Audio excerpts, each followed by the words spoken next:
వే gold trusted gold buyers మీరు తాకట్టు పెట్టిన బంగారాన్ని విడిపించి ఈ రోజు ఉన్న మార్కెట్ ధరకు కొనబడను.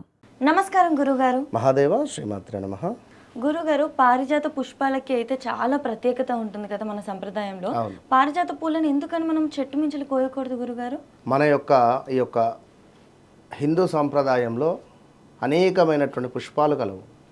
ఇట్టి పుష్పాలలో కేవలం పారిజాత పుష్పానికి మాత్రమే ఆ యొక్క చెట్టు నుండి కోయకూడదు అనేటువంటి పరిస్థితి ఉన్నది. ఇవి ఎస్పెషల్లీ దేవతా పుష్పాలు ఇవి.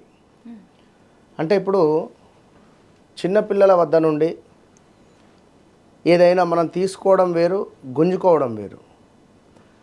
వారి వద్ద నుండి బలవంతంగా తీసుకున్న ఎడల ఆ పిల్లలు ఏడుస్తారు. సో ఈ యొక్క దేవతా పుష్పాలకు సంబంధించినవి ఇవి రాత్రి పుష్పాలుగా చెప్పబడుతున్నవి. రాత్రి వికసించేటువంటి పుష్పాలు ఇవి, నేల రాలేటువంటి పుష్పాలు రాత్రి. సో ఇవి చెట్టు నుండి మనము ఎప్పుడైతే ముట్టుకొని కోయడం ద్వారా మనకు దోషం ఏర్పడుతుంది. సో ఖచ్చితంగా ఇవి పారిజాతం పుష్పాలు ఎప్పుడైతే కింద పడతాయో ఈ కింద పడినటువంటి వాటిని మనం తీసుకొని ఈశ్వరునికి కానీ, దుర్గా అమ్మవారికి కానివ్వండి, లేదా లలిత అమ్మవారికి కానివ్వండి సమర్పించిన ఎడల వ్యక్తిగత జాతకరీత్యా ఉండేటువంటి దోషాలు కావచ్చును, అదేవిధంగా జాతక చక్రంలో ఏర్పడేటువంటి కాలసర్ప దోషాలు కావచ్చును, ఇవన్నీ కూడా తొలగిపోయే పరిస్థితి ఉంటుంది. చాలా అంటే చాలా అద్భుతమైనటువంటి విశేషమైనటువంటి పుష్పాలు ఇవి. ఇంకా మనము ఉదయాత్పూర్వము చక్కగా వీటిని సేకరించుకొని ఈశ్వరునికి పంచామృతాలతో అభిషేకాన్ని సమర్పించుకొని, పంచామృతాలతో అభిషేకం సమర్పించుకున్న ఎడల ఈశ్వరునికి సంబంధించినటువంటి నామాలు చెప్పుకుంటూ ఒక్కొక్క పుష్పాన్ని ఈశ్వరునికి సమర్పించిన ఎడల, లేదా మనకు బిల్వదళము పారిజాతం పుష్పం, మారేడు లైక్ అంతా ఒకటే, వీటిని అన్నింటినీ కూడా ఓం శివాయ నమః, మహేశ్వరాయ నమః అని ఈశ్వరునికి సంబంధించినటువంటి 108 నామాలను చెప్పుకుంటూ శంకరునికి సమర్పించిన ఎడల, ఒకవేళ మనకు మన వద్ద దేవాలయం లేదు, పారిజాతం పుష్పాలు ఉన్నవి, శివాలయం లేదు గురువుగారు అనుకున్న ఎడల, మీ ఇంట్లో చిన్న శివలింగం ఉన్నా కూడా దానికి చక్కగా అభిషేకం చేసుకొని ఇంట్లో అయినా కూడా సమర్పించుకున్న ఎడల ధనపరమైనటువంటి ఇబ్బందులు ఏమైనా ఉన్నా కూడా తొలగిపోయే పరిస్థితి ఉంటుంది. రాత్రిపూట అంటే నేలపై పడి ఉంటాయి, ఉదయాత్పూర్వం మనం వాటిని తీసుకొని అర్పించాలి. ఎందుకంటే ఇందాక చెప్పినట్టుగా దేవతా పుష్పాలు ఇవి, సాక్షాత్తు దేవతా పుష్పాలు ఇవి. ఎందుకంటే ఒక వినయాన్ని నేర్పించేటువంటి పుష్పాలుగా కూడా మనకు శాస్త్రంలో చెప్పడం జరుగుతున్నది. కనుక ఇవి ఖచ్చితంగా కూడా మనము కింద పడిన తర్వాతనే వాటిని తీసుకునేటువంటి పరిస్థితి ఉన్నది. గురుగారు, సాధారణంగా కింద పడ్డ పూలను పూజకి ఉపయోగించరు కదా గురుగారు, అంటే మళ్ళీ దేవుడి దగ్గర పెట్టాలంటే భయపడతారు. అలాంటిది ఎందుకు ఈ చెట్టుకు మాత్రమే అంత ప్రత్యేకత?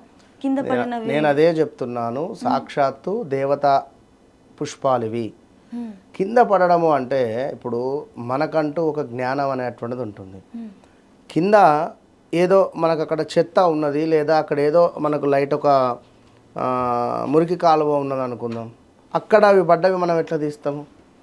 అంటే ఈ యొక్క చెట్టు కింద మ్యాక్సిమం ఎట్లాగూ శుభ్రంగానే ఉంటుంది, లేదా మనము ఆ యొక్క పుష్పాలను పెట్టాలి, భగవంతునికి సమర్పించాలి అని అనుకునేటువంటి సందర్భాలలో కొంత ఒక రోజు ముందుగా దాన్ని శుభ్రపరచుకోవాలి.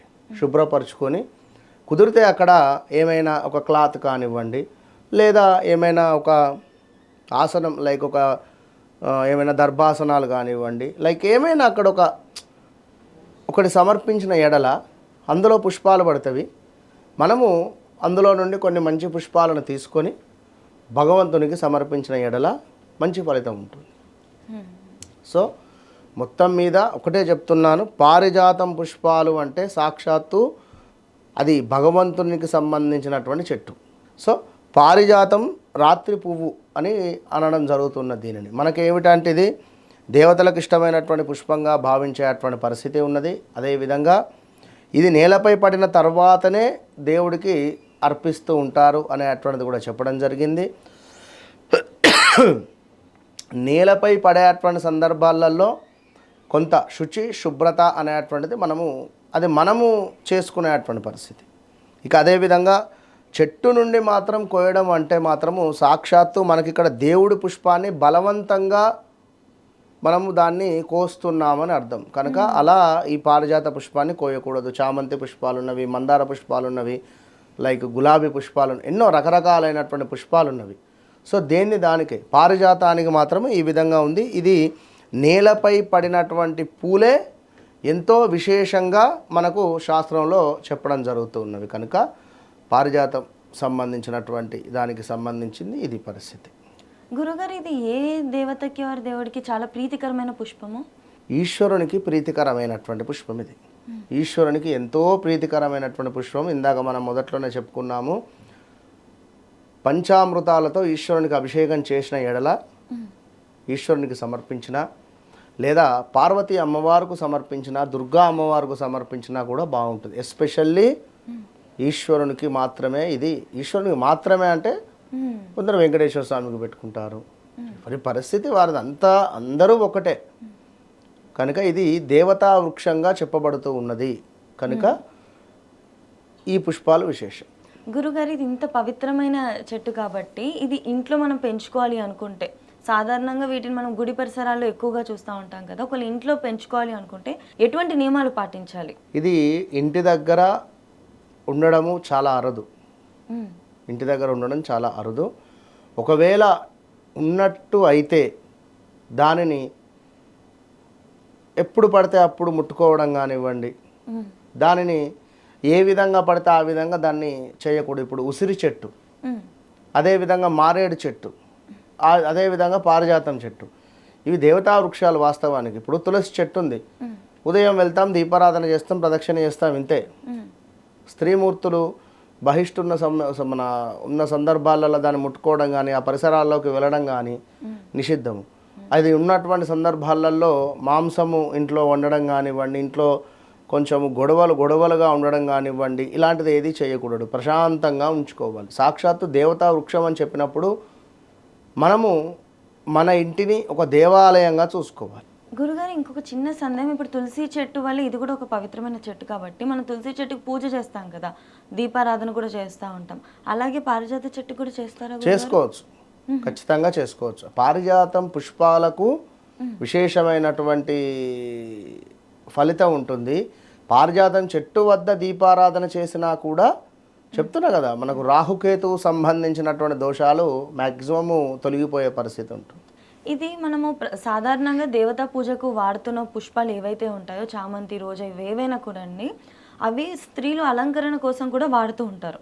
పూలని అల్లుకొని దండల్లాగా చేసుకొని.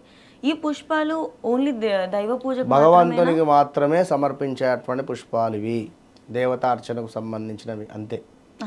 అలంకరణకు చేయకూడని పుష్పాలు. ఖచ్చితంగా గురుగారు, పారిజాత పుష్పం యొక్క విశిష్టత ఏంటి, దాని యొక్క ప్రత్యేకత ఏంటి, అలాగే ఇంట్లో పెంచుకోవాలి అనుకుంటే ఎటువంటి నియమాలు పాటించాలని కూడా చాలా చక్కగా వివరించారు గురుగారు. ధన్యవాదాలు. మహాదేవ.